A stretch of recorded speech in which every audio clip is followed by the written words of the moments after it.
and welcome back to Gather for Magic. Today we're going to be rehousing my Brachypelma Albiceps, also known as the golden red rump or the Amula red rump. I have had her for a few months now, and she just molted, and she's getting a little too big. Well, not necessarily too big for her enclosure. It's just that she can't climb on top of her coconut like she used to, and I know she really likes that. And I think it'd just be a nicer display tank since the golden red rumps make a really good display tarantula. She's always out walking around. So we're going to be rehousing her from her current setup into a 5-gallon tank that has a few inches of substrate I've already put in there. I went with cocoa fiber at the bottom, and then the top layer there is a Reptisoil mix that I naturally mix myself with the Reptisoil from the store. So yeah, let's just jump right into getting her out of her old enclosure so I can grab a couple of her decorations to put in the new enclosure. I already put her a couple decorations in, well, like one decoration and some pieces of cork bark for her to spread out on. So yeah, let's go ahead and get her in a catch cup. Okay, so here's our girl Betty White. She's sitting on her coconut, but she's not fully on her coconut. She used to be able to sit all the way on top of it. And in the 5-gallon enclosure, she'll be able to do that. She has kicked hairs at me before, so we'll see what happens here. Alright, sweetheart. Yeah, I know. You're not super enthused. Just go that way. It's hard having shaky hands. I know they don't like it. Thank you.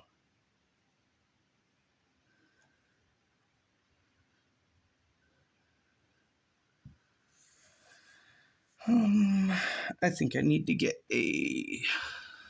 maybe a smaller catch cup. We'll see.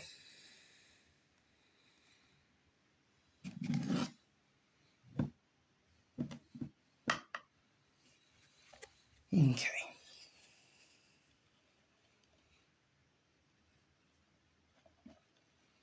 Let's see if we can get her to go in.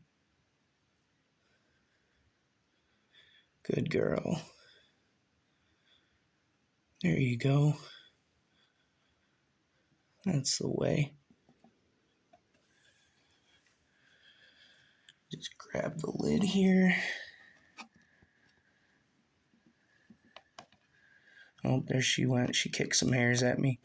And don't worry, this has air holes in it. Oh, wow. Okay, so that did not go too badly. That went pretty smooth. So you can see she's got her coconut here and her water dish. I'm going to be moving those into the new enclosure. So let me just go ahead and pull these out.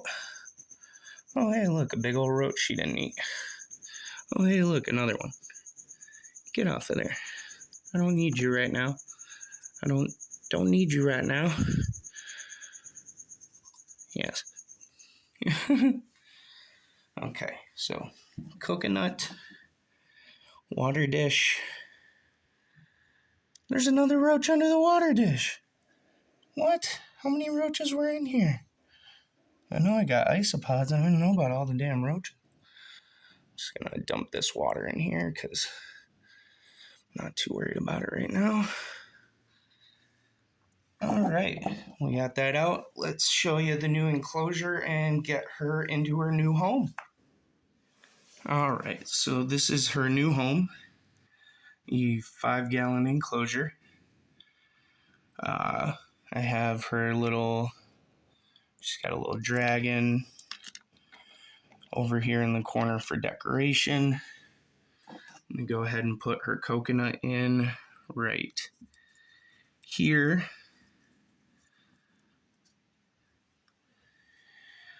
And we'll go ahead and place the water dish in this little divot that I have pre-dug. Ugh. Sorry if the camera's shaking, it's all on the same table, so.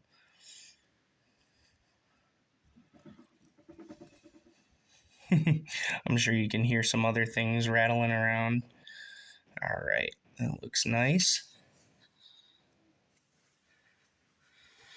Okay, let's introduce the new gal. I'm sure she's ready to have this whole ordeal over. So yeah, females of the Brachypelma albiceps species generally live about 15 to 20 years, and the males live for about 4 to 6 years. Oop, I am shaking her around. Ooh, she just jumped right out of there. Go on. There you are. And you can really, well, you can't see it as well on the camera, but the red on her bottom really pops after her last molt.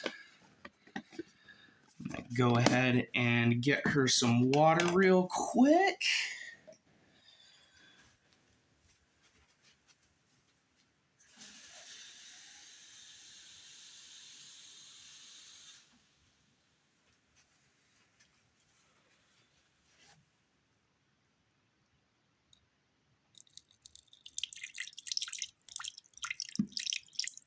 A little bit of splash doesn't matter. There we go. Nice full water dish.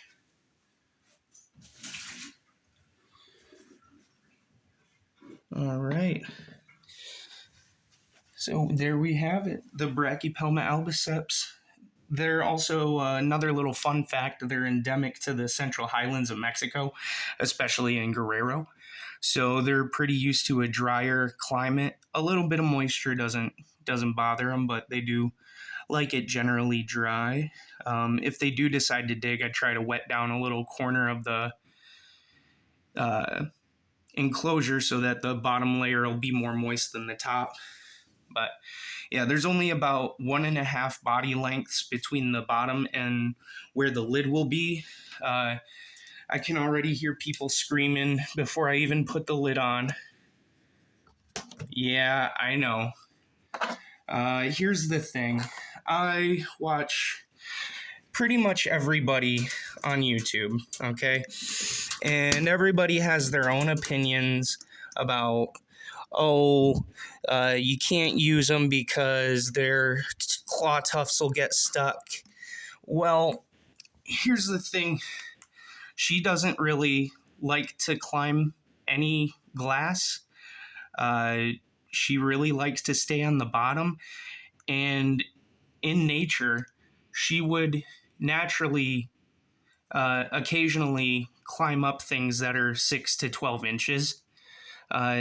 It's not an issue, and if she does fall in this enclosure, she should be generally safe. I probably should have waited to put the lid on until I was done talking, because it looks a little less cool now. But all right, and that was a pretty smooth, easy rehouse, I think. Let me know if you guys saw anything neat or have any comments down in the comments.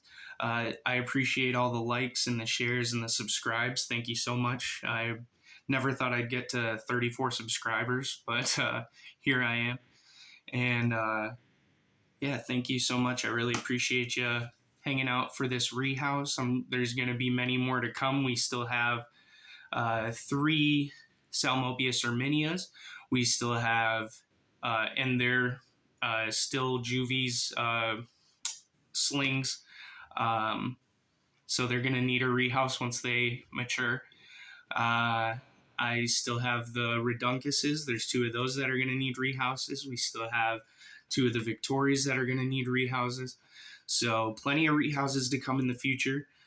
Probably some DIY 10-gallon enclosure deals. I'm gonna take a 10-gallon. Well, I have 2 10-gallon enclosures. The 5-gallon enclosure that I just used today was all three were gifts from a neighbor who was just going to throw them away. So I was like, yeah, thank you. I'll totally put those to use somehow. So yeah, I'm brainstorming ideas for the 10-gallon enclosures. I'm thinking about DIYing some divided, like a 2 or 3 division, to where you could put 2 or 3 tarantulas in each and just make a custom acrylic dividers and a custom acrylic lid. I've seen some cool videos on YouTube of people who have done that, so I might give it a shot. Yeah, a lot to come in the future. I want to go out in the springtime to some local state land to do some herping videos, go out there, catch some snakes. There's only one venomous snake in Michigan, so I really don't have much to worry about. I'm pretty sure I can tell what a Massasauga rattler looks like. But I'll be careful, and I'll have friends with me, so if anything happens, we'll get each other out of there. Yeah, there's a lot to come, guys. So thank you so much. Have a wonderful evening or morning. Good afternoon, good evening, and good night.